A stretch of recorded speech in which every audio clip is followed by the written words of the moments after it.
Alright, welcome back to the channel. My name is John Cam, and in this video I want to show you how to replace a hole in a roof. Now I'm not going to go through all the processes, but here you can see there was a metal plate here that was covering the hole originally. So basically I want to repair this hole and remove this metal piece from that hole so that we can put some real wood underneath there, so we can put some shingles on top. But anyways, yeah, this customer, client, or whatever you want to call it, they had like an issue with raccoons at one point, and they got the raccoons out, so now she need a repair. So I said, all right, well, I can do a little bit of work. I'm handy. I'm not a handy man, but I'm a man that's handy. You feel me? So I can do a lot. So while I was messing with this and I peeled up some shingles, you can see that there's another piece of metal under there, and I'm assuming that there was another patch-up job here done before. So I got some plywood, and basically what I need to do is kind of peel these shingles back, and in order to do that I need this pry bar to pull some of these nails out in order to get the shingles out. Now I'm gonna keep the nails and just reuse them because I don't see a point of throwing them away. Now I do have some extra nails if I need it, but I mean that's pretty much it. You're just gonna have to get that pry bar and nail it off. So you can see I peeled that back, and you can see more that shingle that was there. So about the same size as the other one. So there's more damage than what I thought it was. I thought I was just replacing the hole at the bottom, but apparently there's a hole at the top too. So now I gotta kind of see how much damage is done under here. To let this lady know, look, you may have to pay more depending on how much damage is done under here. Because I don't know just by looking at the shingles how much damage is done. So I have to peel it back. Now she just wanted to just throw some shingles on top of the metal. I'm like, you probably want to do it the right way. If you have bad wood up there, you probably want to replace the bad wood. So that's what I'm the type of person. I want to do it the right way. I'm not that type of person that's just gonna throw up something and leave it like that, unless it may come times where I just don't feel like doing something. But anyways, as you can see here, I got some shingles taken off of the top layer. Now you still can't see what's underneath because there's another layer of shingles here. So I'm gonna have to peel all that out. Now I'm not gonna save any of that, so all that is gonna be peeled out. And then I gotta do the other side as well, because you see a hole on the right side there of that beam, well, rafter. So now let's see, I'm gonna peel back all of the rest of that as far back as to where the other beam is at. Now you can tell there's another beam, well, not from this video, but on the left side there's a beam that's, I don't know if it's about 16 inches apart, but usually in interior walls each stud beam is 16 inches apart. Here it could be like maybe 20, 18, whatever.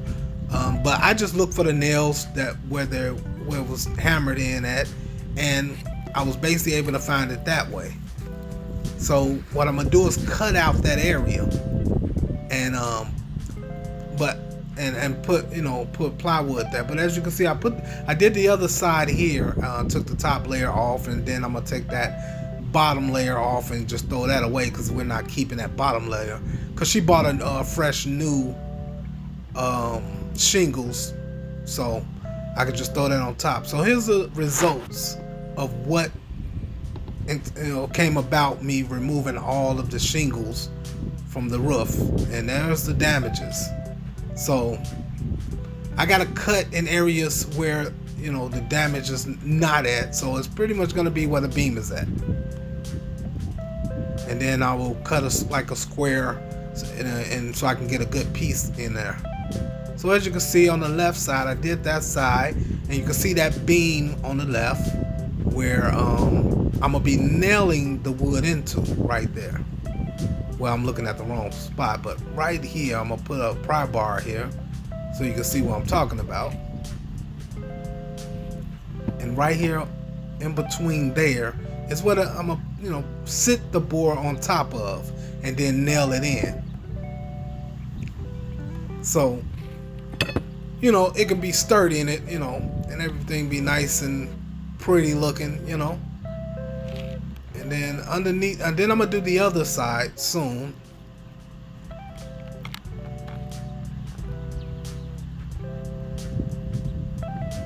Alright, let's get to the other side. And now I got the other side done over here, as you can see. As close, you know, try to get to the middle of that beam as possible. Also, I had to go underneath the shingle a little bit. I kept some of the shingle at the top there, so I didn't want to take everything out. Just the bad wood that was bad, that had water stains on it, and I just cut around that. So now I got a good working area where I can put the boards down and start nailing. But here's my trash that I got going on here. It's a lot of garbage I'm gonna have to clean up after the job is done.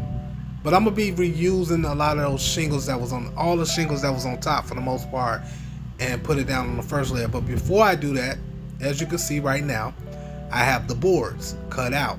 So pretty much all you're doing is measuring it with a measuring tape, cutting it to the size that you need with a saw. You can use a hand saw, but I don't recommend using any hand saws because, of course, that'll take longer. So you want to use a electric saw, you know, and just cut to the size you need. Now I had to go get another board because of, you know, it was so much damage.